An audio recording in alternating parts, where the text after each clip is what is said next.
Sehingga Farhan, bagaimana kabar? Wah, lama sekali kita. Waalaikumsalam warahmatullahi wabarakatuh. Pak Zul, aduh si Nun. Oh, Ya udah lanjut. Saya nyimak aja, saya jadi penyimak saja.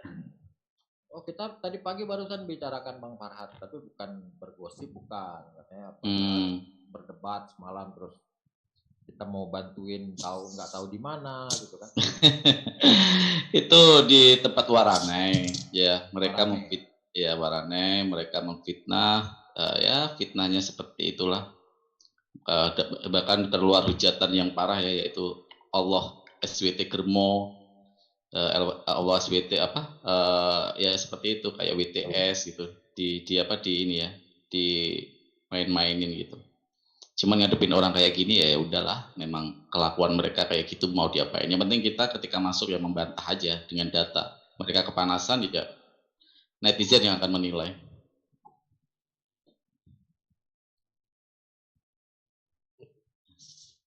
Iya. Itulah ajaran kasih raut ya.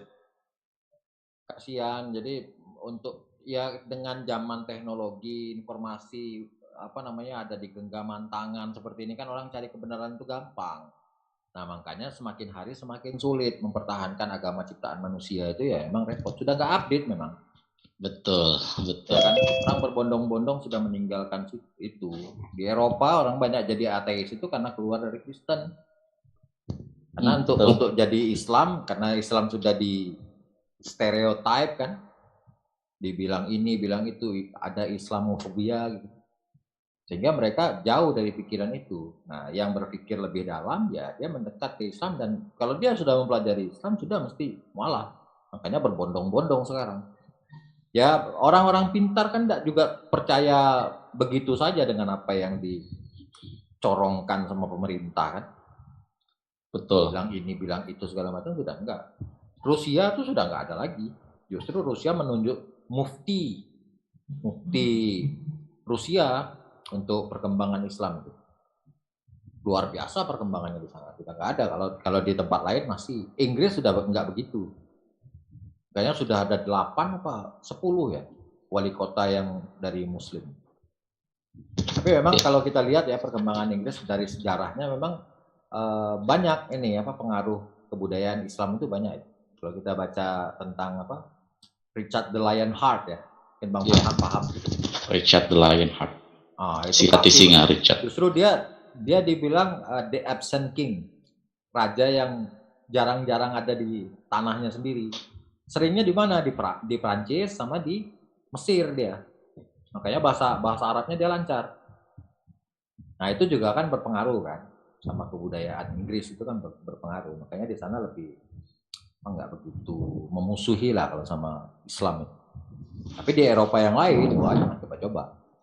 Ya, yang masih itu kayak kebenciannya itu ya Perancis ya, itu Perancis masih, terus Vatikan, Italia, karena mereka ada sebenarnya kalau dari historicalnya mereka punya dendam sejarah kepada Islam ya.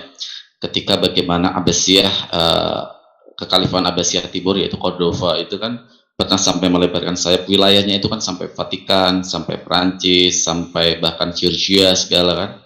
Nah mereka itu makanya Perancis ini yang pada sekitar tahun 1480-an itu ketika Inkuisisi dan terjadi sebuah di Spanyol, mereka melakukan sebuah ini juga yang namanya Pipin ya. Pipin itu Raja Pipin, klik aja di Google. Raja Pipin itu yang berkolaborasi ya dengan seorang paus ya, Paus Uranus namanya, melakukan sebuah kolaborasi membentuk sebuah keuskupan namanya papal ya, papal uskup ya, untuk sebuah paus ditarik ke dalam sebuah kekuasaan, sehingga saat itu ketika ini lanjutan dari dekret Theodosius tahun 392 ketika Kristen menjadi agama negara atau state religion ini kan. Nah itu sebenarnya paus itu berkuasa penuh atas kaisar-kaisar itu. Nah terjadilah gesekan-gesekan ketika Abbasiyah masuk di tahun 711. Sebenarnya Abbasiyah dulu masuk ya. Abbasiyah melakukan yaitu Tariq bin Yazid, seorang panglima luar biasa, Tariq bin Yazid yang menaklukkan Cordova ini.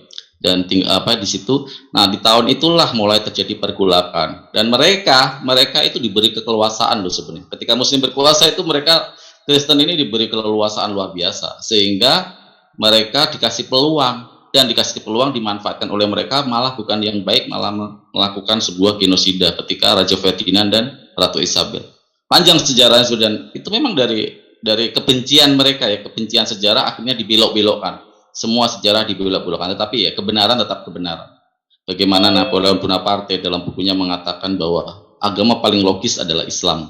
Bagaimana Presiden Amerika ketika Jefferson ya, yang makan punya Al-Quran sendiri ya, punya Al-Quran sendiri di perpustakaan, dipamerkan ke museum-museum Eropa tahun 2011 itu bahkan penuh coretan. Jadi ketika membuat kebijakan ya, kebijakan itu dia menggali dari inspirasinya dari Al-Quranul Karim. Nah, ini yang mereka nggak paham, dan kebencian aja sih sebenarnya kepada Islam itu, sebenarnya kebencian aja, bukan sebuah kebenaran, tetapi kebencian saja yang dikeluarkan oleh mereka. Itu saja mungkin Pak Zul. Silakan yang lain. Waduh, saya mau nyimak kok. Tafadhol.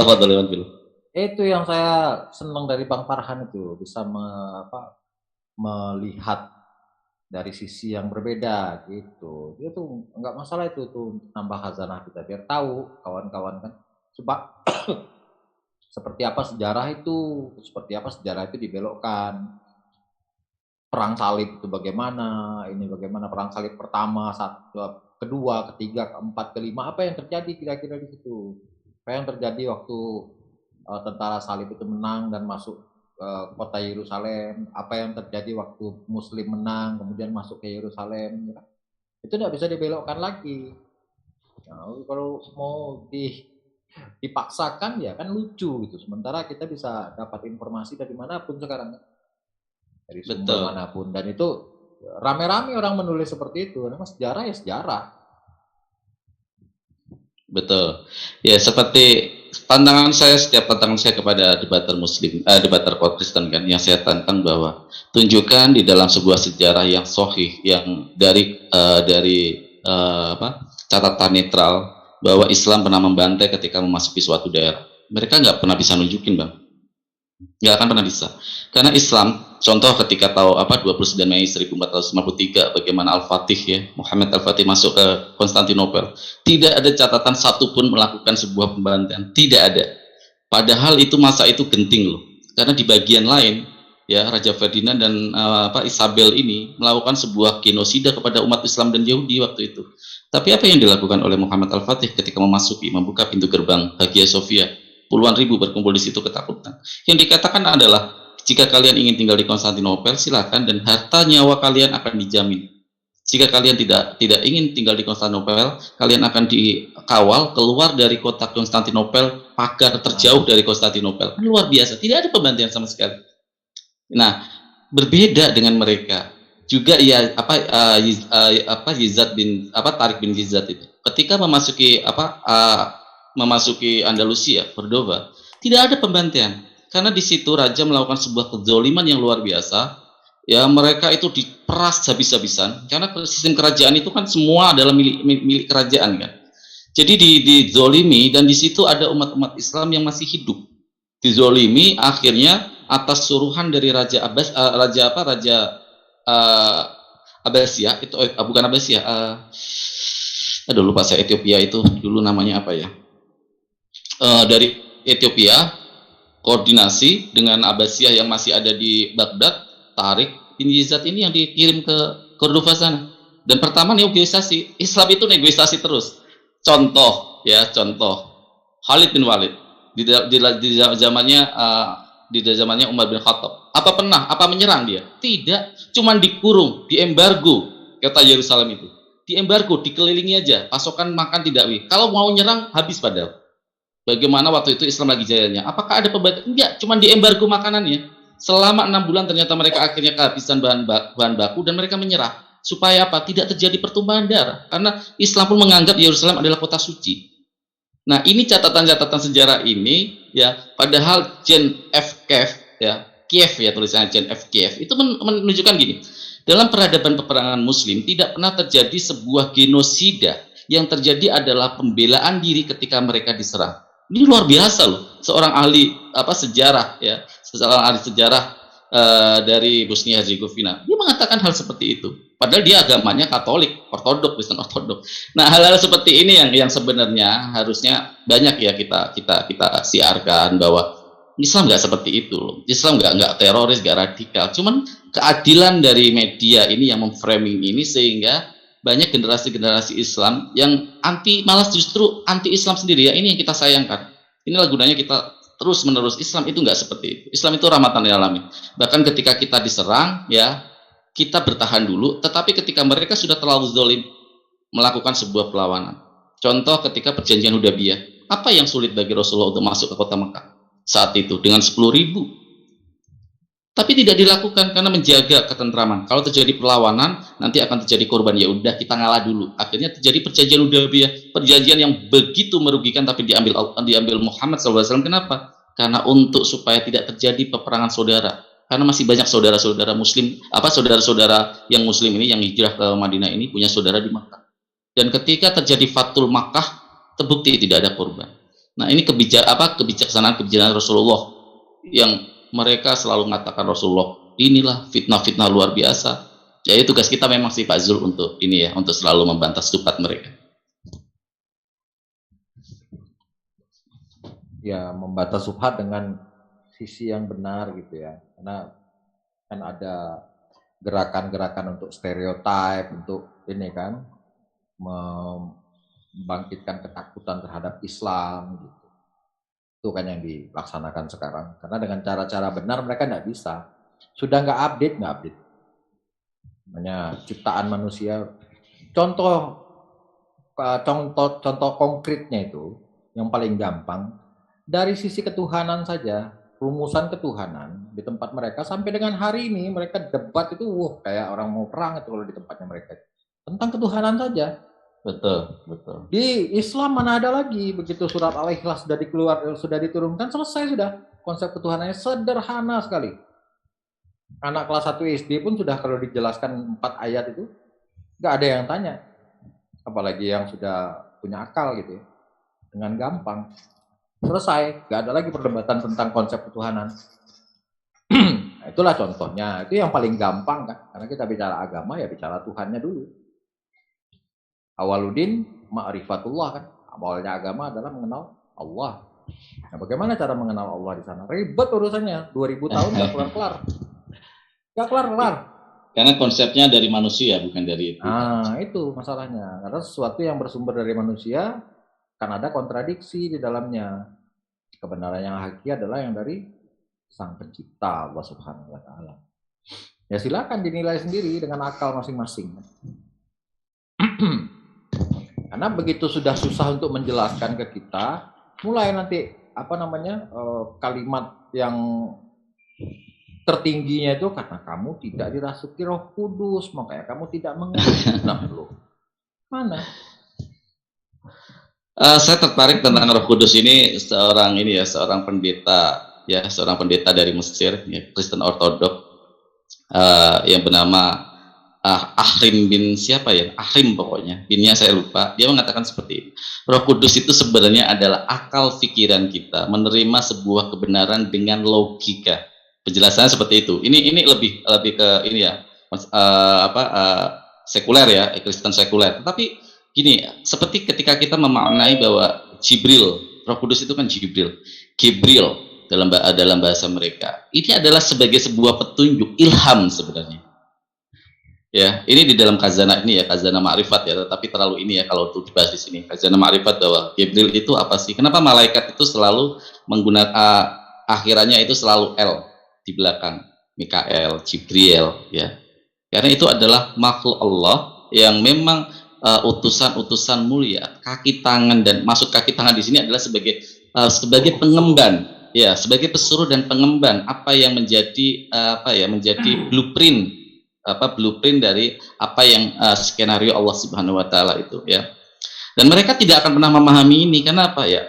Gimana ya, di dalam Al-Qur'an pun sudah dinas ya, di dalam Al-Qur'an tuh kayak laqad haqqal qawlu ala aktsarin fahum la yu'minun ya. Inna ja'alna fi a'naqihim aqlan fa ya ila atqun fahum mahun ya. Di dalam leher mereka itu sudah diikat. dan tangannya bertopang dagu, artinya mereka sombong, menyombongkan diri, dan lehernya sudah diikat. Untuk berbicara kebenaran mereka berat. Ini yang mereka ini ya, yang mereka ini berat untuk ini. Atau kata kalau ayat yang saya suka itu adalah sumum bumun uyun faum la yurjiun ya, faum la yarjiun ya, yang mereka punya mata tapi nggak bisa melihat kebenaran itu seperti apa. Kebenaran itu kan sebenarnya kan data ya, data sinonim dengan fakta dan logika. Contoh ketika ada pertanyaan lucu kemarin dari Pak Wahyu Ilai ketika saya diskusi. Ketika dia menyebut, dan saya tahu itu kerepotan dia, ketika mana ada nama Adam gitu, dia tidak tahu bahwa Adam itu disebut 34 kali di Al-Quranul Karim. Saya kasih ayatnya, ngeles, kebenaran udah terlihat loh, padahal ayatnya udah saya tampilkan. Kalau gitu Adam namanya dari mana? Siapa yang memberi nama Adam? Adam ngambil dari kitab saya kan, Kejadian. Nauzubillah semua nauzubillah. Kayak gini kan logikanya gini ya, saya kasih analogi. Orang yang hanya bisa mendapat hasil 9 itu dari tambah-tambahan, 3 tambah 6, 9, 5 tambah 4 ya, 9, pokoknya bisa tambah aja, 7 tambah 2, 9. Ilmu yang dikuasai hanya tambah. Ketika ada orang yang bisa menghasilkan angka 9 dari perkalian, pembagian dan pengurangan, hasilnya sama, mereka bilang, oh itu enggak, kamu salah, 9 itu dari tambah, karena ilmu yang dimiliki terbatas, literatur yang dimiliki terbatas. Kenapa terbatas? Karena fundamental dari pemahaman mereka hanya dari kata dari ayat terjemahan. Bayangkan Islam, nahnu, inna, ini. Kata satu kata aja bisa bermakna banyak. Anta, antum, contoh. Antum itu ya bisa bermakna 2 orang, lebih dari 3 orang, bisa bermakna 1. Jika dikaitkan dengan nama 1, antum itu adalah penghargaan. Kalau dalam bahasa Jawa itu panjenengan. Dereaken, contoh kata dereaken, saya tertarik ini menggunakan kata dereaken. Dereaken dari kata dasarnya itu derek, ikut. Tetapi jika dikatakan untuk penghormatan, oh monggo dereaken, apakah orang yang mengatakan itu ikut? Tidak, artinya silakan, semoga selamat sampai tujuan. Nah, pemahaman kayak gini mereka nggak paham.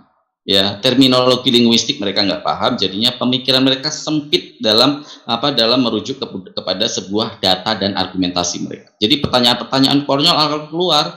Contoh, Adam siapa yang memberi nama Adam? Nyontek kan gitu. Terus sama Lidara kemarin dibobomnya sampai saya ketawa. Arti Musa ketika dia tanya, Farhan, arti Musa apa? Musa adalah menarik dari air. Karena saya baca literaturnya kan dan saya paham. Langsung dia kata, di Al-Quran mana ayat yang mengatakan bahwa nama Musa itu artinya adalah menarik dari air? Kan konyol pertanyaan anak TK yang seperti ini. Nah, ini yang kita diskusi sama mereka memang bukan ilmu yang dibutuhkan, sabar dan sabar memang. Itu kali Bang Zul ya. Iya. Ya karena menciptakan kebenaran dari kebohongan itu ya harus dengan kebohongan kan ya. Jadi ya betul. Berbagai cara ya ujung-ujungnya ya ke situ, mau bagaimana lagi? Udah tertulis lagi kan, udah terlanjur tertulis, ya udah akhirnya dieksekusi aja sendiri kan, nggak bisa diapa-apain lagi. Karena kalau dulu sih bisa dirubah-rubah, sempet lah ya kan, oh ada itu ditulis begini ya, tulisannya nggak digatin. Kalau sekarang nggak bisa, informasi itu sudah ada di genggaman kan ya, betul. Jadi ya semakin sulit, makin kesini makin sulit ya, semakin terlihat kebohongannya itu loh. Makanya saya bilang sudah nggak update. Ya bagaimana caranya menciptakan kebenaran dari kebohongan? Tidak bisa. Yang ada kalau sudah bohong sekali ya bohong terus selanjutnya kan. Untuk nutupi kebohongan yang pertama harus ciptakan kebohongan yang kedua. Ya, kayak kemarin ketika saya membantah mereka dan mereka mulai menghujat, saya menggunakan ayat dari mereka sendiri. Oke, nggak boleh tafsir ya. Oke, kalian tuh nggak pantas disebut domba, saya bilang gitu kan. Kenapa? Karena domba itu adalah buat Bani Israel, kalian di luar. Kalian pantasnya itu kalau dianalogikan disematkan kepada perempuan Samaria itu. Apa itu? Anjing, saya bilang gitu. Saya nggak nafsir loh, silakan baca ayatnya, saya kasih ayatnya. Coba di situ. Domba itu buat orang Israel. Memanggil kalian tidak pantas dengan domba karena kalian bukan bagian dari domba itu. Yesus diutus atas domba-domba dari Bani Israel. Artinya domba ini adalah sematan kepada Bani Israel. Kalian disematkan, kenapa kalian di luar? Roti itu tidak layak untuk perempuan ini yang disebut sebagai anjing. Jadi kalau kalian nggak boleh menafsir, ini buat buat ini sih sebenarnya, buat sarkasme sama mereka karena mereka menghujat Allah segala, kan saya gituin. Jadi saya tidak mau memanggil kalian domba, tapi saya memanggil kalian anjing sesuai dengan kitab kalian. Kalian jangan bilang saya menghujat, tapi saya menggunakan kitab kalian. Wah, geger mereka langsung. Itu.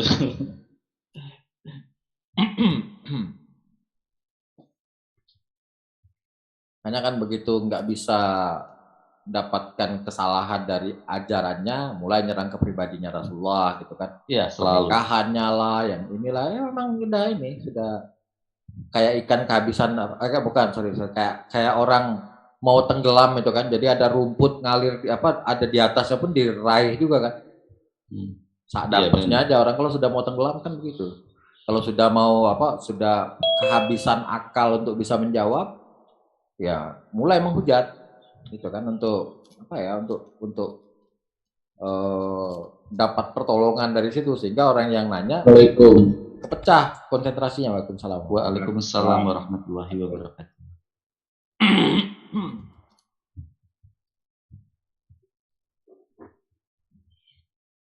Assalamualaikum. Waalaikumsalam warahmatullahi wabarakatuh. Saudaraku Yohanes 1 ayat 1, Bang Moto. Waduh. Iya, taqabbalallahu minna wa minkum Mas Farhan. Moga-moga dilanjut. Allah khairan, masyaallah. Aduh, ini dong, Bang Moto dong. Apa? Ayo Bang Moto. Kas Bang Moto. Saya suka dengan ini loh, pemaparan bagaimana ketika original teks kita korelasikan atau kita kolaborasikan dengan logika. Jadi Bang Moto yang mengobrak-abrik original teks, saya yang mengobrak-abrik logika mereka. Hancur itu.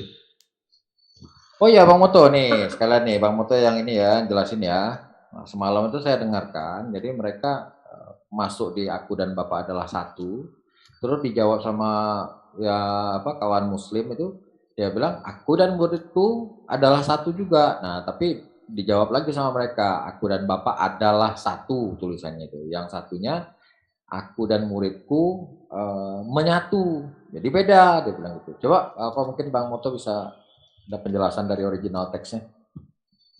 Sebenarnya penjelasannya bukan dari original teks ya, tapi dari pendapat dari gereja mula-mula kan memang kenapa ini bisa jadi bidat praksias nantinya, karena kan maksud aku dan Bapak adalah satu itu harus dieksegesis, karena ini bukan benar-benar secara harafiah benar-benar begitu. Nanti pemahamannya akan melenceng. Banyak kok pendeta-pendeta yang udah menjelaskan kayak ya misalnya kalau aku dan Bapak adalah satu, jadi barang siapa melihat aku sama aja melihat Bapak gitu kan. Tapi ini harus dieksegesis karena nggak mungkin Bapak itu berambut pirang, panjang, berjanggut, bermata biru, seperti itu nggak mungkin gitu. Tapi adalah hasil karya-karyanya gitu. Maksudnya ya satu visi satu misi, bukannya benar-benar dia ada di dalam aku di dalam dia gitu, enggak gitu. Artinya memang visi misi aja sih Pak Jul. Iya, kalau itu kan kita sering dengar tuh. Nah, tadi malam saya baru dengar. Kalau ternyata, itu beda, kalimatnya beda, kata-katanya yang digunakan beda, makanya artinya juga berbeda gitu loh. Maksudnya dia ngelesnya dengan cara itu. Aduh, angel itu mah. Kita tahu kalau itu kan satu visi satu misi, dan yang nanya juga kan bukan orang lain, muridnya sendiri minta ditunjukin bentuk Bapak itu, minta ditunjukin. Makanya sebelum dia Yesus ngomong begitu kan dia udah ngomong duluan. Udah sekian lama kamu jalan sama aku, masih itu aja pertanyaanmu gitu loh kalau bahasa kita kan. Dongkulin banget nih orang. Nah, itu loh kalau bahasa kita tambahin gitu. Udah lah, pokoknya kamu kalau kamu melihat aku ya kamu melihat Bapak, nggak usah tanya-tanya lagi gitu maksudnya kan. Untuk orang ngeyel sebenarnya jawaban itu kan. Kenapa? Jadi kalau misalkan ada Kristen yang nanyakan mana Allah itu mana bentuknya, itu sama itu kejadiannya. Yesus itu jawab begitu tuh maksudnya gak usah nanya lagi gitu loh. Apaan sih lo kan? Kau lihat aku sama lihat Bapak gitu. Nah, pertanyaannya apa? Bapak itu bentuknya sama kayak Yesus? Orang gila aja yang mikirnya gitu kan? Iya bener itu Pak. Coba aja lihat ayatnya tuh. Itu jawaban dongkol itu.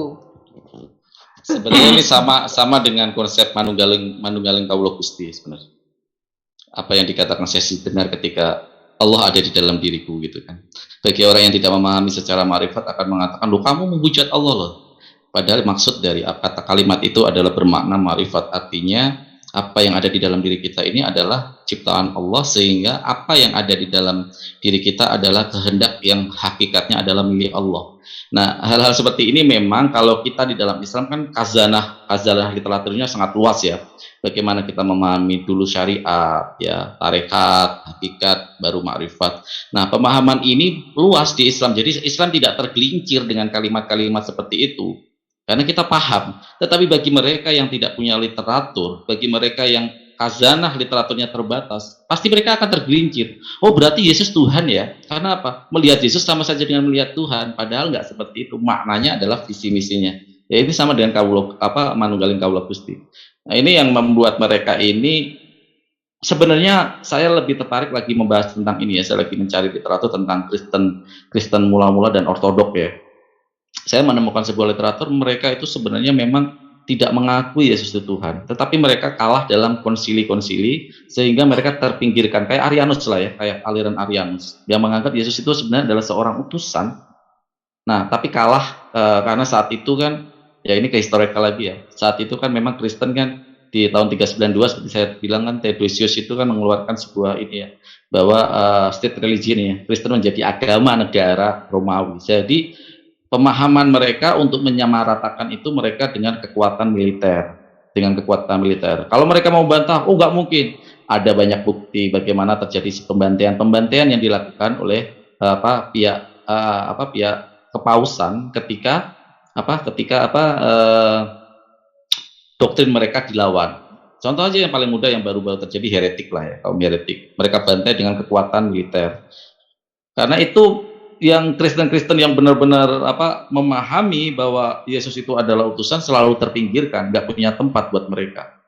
Karena dengan kekuatan state religion ini membuat sebuah konsekuensi ya, akhirnya negara yang bertindak ketika terjadi sebuah pemahaman yang berbeda dengan aliran ini ya, aliran utamanya ya. Nah, yang menarik lagi, ditemukan sebuah dokumen.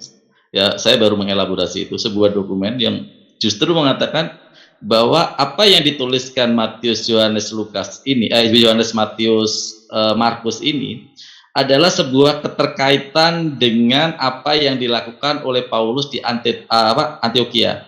Jadi sebenarnya tulisan-tulisan yang disematkan ke dalam Yohanes, Markus, Matius ini bukan dari tulisan mereka, tapi sudah dirubah ketika di Antioquia itu mulai deklarasikan kekristenan ini. Terjadi sebuah pertentangan saat itu, banyak pertentangan sehingga Romawi turun tangan, karena Romawi waktu itu kan menjajah. Karena ini akan lama-lama akan membuat ketidakstabilan dari negara jajahan Romawi, maka mereka dikumpulkan dan difasilitasi sebenarnya. 325 konsili Nikea itu sebenarnya untuk memfasilitasi perang terus antara mereka, ribut terus antar mereka nih. Kristen ribut terus antar mereka. Konsili Nikea ini memfasilitasi. Ya, Konstantin ini memfasilitasi, tapi sayangnya Konstantin memihak, bukan secara adil tapi memihak. Penganut Arianus itu banyak sekali loh dulu tuh, banyak sekali. Tapi kalah karena terjadi sebuah negara ikut turun tangan ya. Konstantin turun tangan, akhirnya Arianus diburu. Ada kan banyak sejarahnya itu yang mengikut Konsili Nicea diancam, sehingga yang datang itu hanya yang pro bahwa Yesus itu adalah Tuhan. Itu mungkin. Silakan Bang Mutu. Monggo. Pakai salat katanya itu.